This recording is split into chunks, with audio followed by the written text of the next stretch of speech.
Good evening, everyone. It is Sunday evening before the last 5 days of school before we um, break for Christmas and the holidays. And so I don't want to take up a lot of time, and I don't have a whole lot to say, but I just finished a couple of rounds of yoga, a couple of routines, and while it's kind of fresh in my mind and the things that I thought of and wanted to share during the yoga routine, I want to talk about. So, um, I have still in 8 months of doing this sometimes a hard time getting up off the couch after I've been sitting there and I get all comfy and warm and kind of dozy, of getting up, and doing some yoga in the evening. But I do the yoga in the evening because I have learned, is the best time for me. And so got started, and of course, as soon as I got up here and got started, then I was all about it and forgot about all that coziness on the couch.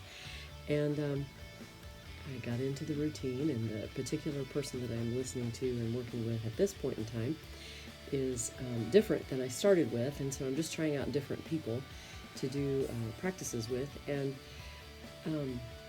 the first routine was a routine about opening up and opening your body to bigger stretches and bigger poses.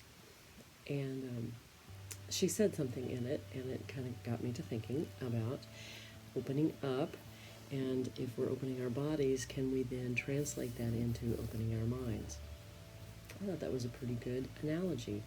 And then got into the second routine, and it was about strength and core and control. And here's the thing about yoga that I've learned, because I've not been a yoga person, you know that from my other videos when I've talked about it. And so yoga takes so many things that we think at first are contradictory: an opening of the mind, an opening of the muscles, a relaxation, but at the same time, such control. Control over muscles, control over mind. Wait, I just said opening of the mind, yet control of the mind. And that is so true. And so I was doing the second routine practice with her, and we were doing a continuation of those bigger openings, but with longer holds and more vinyasas in between, so we had to have more control and more strength. And it just got me to thinking about life and about the analogies that we make.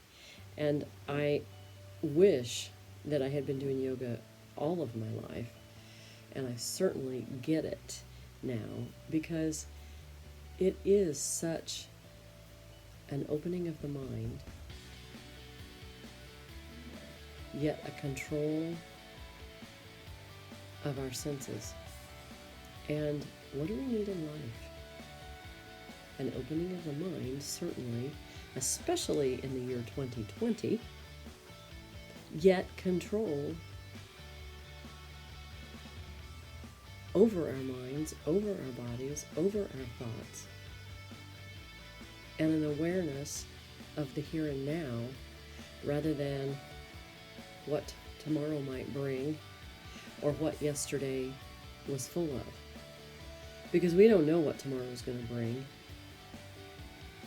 We don't ever know what tomorrow is going to bring in normal situations, but especially in today's day,